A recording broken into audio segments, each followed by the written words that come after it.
ಜಿಲ್ಲಾಡಳಿತ ಹಾಗೂ ಕನ್ನಡ ಮತ್ತು ಸಂಸ್ಕೃತಿ ಇಲಾಖೆಯ ಸಹಯೋಗದಲ್ಲಿ ಇಂದು ನಗರದ ಜಗಜ್ಯೋತಿ ಬಸವೇಶ್ವರ ಜಯಂತಿಯ ಅಂಗವಾಗಿ ಹಮ್ಮಿಕೊಳ್ಳಲಾಗಿದ್ದ ಮೆರವಣಿಗೆಗೆ ಬಸವೇಶ್ವರ ದೇವಸ್ಥಾನಕ್ಕೆ ಚಾಲನೆ ನೀಡಿದರು. ಸಂಸದರಾದ ಶ್ರೇಯಸ್ ಎಂ ಪಟೇಲ್ ಅವರು ಮಾತನಾಡಿ 12ನೇ ಶತಮಾನದಲ್ಲಿ ಜಾತಿ ಭೇದಭಾವವನ್ನು ಮೆಟ್ಟಿನಿಂತು ಜಗತ್ತಿಗೆ ಉತ್ತಮ ಸಂದೇಶವನ್ನು ಸಾರಿದವರು ಬಸವಣ್ಣನವರು. ಅವರ ತತ್ವಾದರ್ಶಗಳನ್ನು ನಾವುಗಳು ಅಳವಡಿಸಿಕೊಳ್ಳುವ ಮೂಲಕ ಮುಂದಿನ ಪೀಳಿಗೆಗೆ ತಿಳಿ ಹೇಳಬೇಕು. ಅನುಭವ ಮಂಟಪವು ಇಡೀ ದೇಶಕ್ಕೆ ಪ್ರಪ್ರಥಮವಾದಂತಹ ಪ್ರಜಾಪ್ರಭುತ್ವವಿರುವಂತಹ ಸಂಸತ್ತಾಗಿದೆ. ಅವರ ತತ್ವ ಸಿದ್ಧಾಂತಗಳನ್ನು ಸಾರುವ ಕೆಲಸವನ್ನು ನಾವುಗಳು ಮಾಡಬೇಕೆಂದು ತಿಳಿಸಿದರು.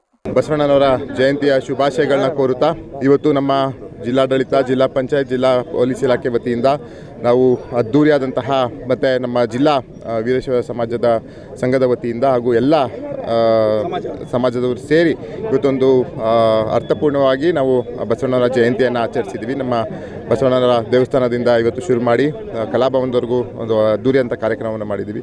ಬಸವಣ್ಣನವರ ಆದರ್ಶ ತತ್ವ ಸಿದ್ಧಾಂತವನ್ನು ನಾವು ನಮ್ಮ ಜೀವನದಲ್ಲಿ ಅಳವಡಿಸ್ಕೊಳ್ಳುವಂಥ ಕೆಲಸವನ್ನು ಮಾಡಬೇಕು. 12ನೇ ಶತಮಾನದಲ್ಲಿ ಏನು ಜಾತಿ ಭೇದ ಇದನ್ನೆಲ್ಲ ಬಿಟ್ಟು ನಿಂತು ಅವರು ನಮಗೆ ಸಂದೇಶವನ್ನು ಸಾರಿದ್ದಾರೆ.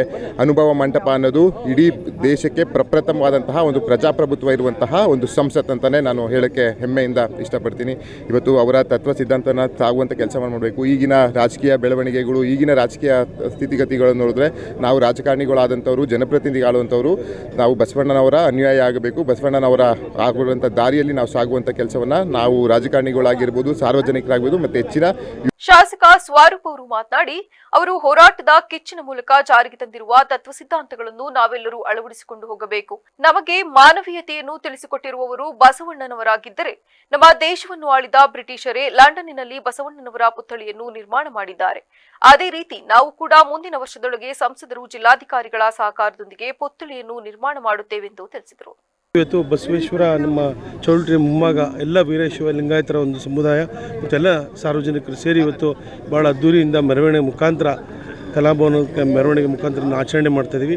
ಈ ಒಂದು ಸಂದರ್ಭದಲ್ಲಿ ಬಸವಣ್ಣನವರ ಏನು ತತ್ವ ಸಿದ್ಧಾಂತವನ್ನು, ಧರ್ಮದ ಒಂದು ವಿಚಾರವನ್ನು ಪ್ರಪಂಚಾದ್ಯಂತ, ಲೋಕದಾದ್ಯಂತ ಏನು ಪ್ರಸಾರ ಮಾಡಿದರೆ ನಿಟ್ಟಿನಲ್ಲಿ ನಾವು ಕೂಡ ಎಲ್ಲೊಂದು ಕಡೆ ಹೋರಾಟದ ಕಿಚ್ಚಿನಲ್ಲಿ ಅವರು ಮಾಡಿದಂಥ ತತ್ವ ಸಿದ್ಧಾಂತಗಳನ್ನ ನಾವೆಲ್ಲರೂ ಕೂಡ ನೆರವೇರಿಸ್ಕೊಂಡು ಬರಬೇಕು. ಅನಕ್ಷರತೆ ಮತ್ತು ಏನು ಮಾನವೀಯತೆ ಅಂತ ನಮಗೆಲ್ಲ ತಿಳಿಸ್ಕೊಂಡಿರೋಂಥ ನಮ್ಮ ಏನು ಬಸವಣ್ಣವರ ತತ್ವ ಸಿದ್ಧಾಂತ ನಾವೆಲ್ಲ ಕೂಡ ಮುಂದುವರಿಸ್ಕೊಂಡು ಅಂತ ಹೇಳಿ ಒಂದು ಬಸವಣ್ಣ ಜಯಂತಿಯ ಒಂದು ಜಯಂತ್ಯೋತ್ಸವ ಶುಭ ಸಂದರ್ಭದಂದು ನಾನು ಕೂಡ ಎಲ್ಲ ಒಂದು ಸಂದರ್ಭದಲ್ಲಿ ನಾಡಿನ ಜನತೆಗೆ ಬಸವಣ್ಣ ಜಯಂತಿಯ ಶುಭಾಶಯನ ಕೋರ್ತಾ ಮುಂದಿನ ದಿನಗಳಲ್ಲಿ ನಾವು ಮತ್ತು ನಮ್ಮ DC ಮೇಡಮ್ ಇರ್ಬೋದು, ಲೋಕಸಭೆ ಸದಸ್ಯರು ಎಲ್ಲ ಕೂಡ ಸೇರಿ ಇನ್ನು ಲಂಡನ್ನಲ್ಲಿ ನಮ್ಮ ದೇಶವನ್ನು ಆಡಿದಂಥ ನಮ್ಮ ಬ್ರಿಟಿಷರು ಲಂಡನ್ನಲ್ಲೇ ಇವತ್ತು ಒಂದು ಪುತ್ಥಳಿನ ಮಾಡಿದರೆ ಅದೇ ನಿಟ್ಟಿನಲ್ಲಿ ನಾವು. ಈ ವೇಳೆ ಮಾತನಾಡಿದ ಜಿಲ್ಲಾಧಿಕಾರಿ ಲತಾ ಕುಮಾರಿ ಅವರು, ಸಾಮಾಜಿಕ ಪರಿವರ್ತಕರು ಭಕ್ತಿ ಭಂಡಾರಿ ಬಸವಣ್ಣನವರಾಗಿದ್ದಾರೆ. ಅವರ ಬಗ್ಗೆ ಎಷ್ಟು ಹೇಳಿದರೂ ಕಡಿಮೆಯೇ. ಲಿಂಗ ತಾರತಮ್ಯವನ್ನು ಹೋಗಲಾಡಿಸಿ ಗೊಡ್ಡು ಸಂಪ್ರದಾಯಗಳನ್ನು ಪ್ರಶ್ನಿಸಿ ತಾತ್ವಿಕವಾಗಿ ಆಧ್ಯಾತ್ಮಿಕವಾದ ನೆಲೆಯನ್ನು ಸಮಾಜಕ್ಕೆ ನೀಡಿದ ಮಹಾನ್ ಮಾನವತಾವಾದಿ. ಅವರ ವಚನಗಳ ಮೂಲಕವೇ ಸಮಾಜದಲ್ಲಿ ಜಾಗೃತಿಯನ್ನು ಮೂಡಿಸಿದ ಮಹಾನ್ ಯೋಗಿಯಾಗಿದ್ದಾರೆಂದು ತಿಳಿಸಿದರು. ಭಕ್ತಿ ಭಂಡಾರಿ ಜಗಜ್ಯೋತಿ ಬಸವೇಶ್ವರ ಜಯಂತಿಯ ಶುಭಾಶಯಗಳು ಸಮಸ್ತ ಜನತೆಗೆ. ನಮಗೆಲ್ಲ ಗೊತ್ತಿರೋ ಹಾಗೆ ಇವತ್ತು ನಾವು ಬಸವ ಜಯಂತಿಯನ್ನು ಅದ್ದೂರಿಯಿಂದ ನಡೆಸ್ತಾ ಇದ್ದೇವೆ. ಅವರ ಬಗ್ಗೆ ಎಷ್ಟು ಹೇಳಿದ್ರೂ ಕಮ್ಮಿ ಇದೆ. ಒಂದು ಲಿಂಗ ತಾರತಮ್ಯವನ್ನು ಹೊಡೆದೋಡಿಸಿ, ಗೊಡ್ಡು ಸಂಪ್ರದಾಯಗಳನ್ನು ಪ್ರಶ್ನಿಸಿ ಮತ್ತು ಇಂತಹ ಸಾಂಪ್ರದಾಯಿಕಗಳನ್ನು ವಿರೋಧಿಸಿ ಒಂದು ತಾತ್ವಿಕವಾಗಿ ಆಧ್ಯಾತ್ಮಿಕವಾದ ನೆಲೆಯನ್ನು ಸಮಾಜಕ್ಕೆ ನೀಡಿದ ಮಹಾನ್ ಮಾನವತಾವಾದಿ. ಅವರ ಬಗ್ಗೆ ಎಷ್ಟು ಹೇಳಿದ್ರೂ ಕಮ್ಮಿ. ಆದರೂ ಈ ಮೂಲಕ ನಾವು ಹೇಳೋದು ಒಂದೇ, ಅವರ ವಚನಗಳ ಮೂಲಕ ನಮ್ಮ ಎಲ್ಲ ಜನಜಾಗೃತಿಯನ್ನು ವಿಶ್ವದಲ್ಲಿ, ಜಗತ್ತಿನಲ್ಲಿ ಮೂಡಿಸಿದಂತಹ ಜ್ಯೋತಿ.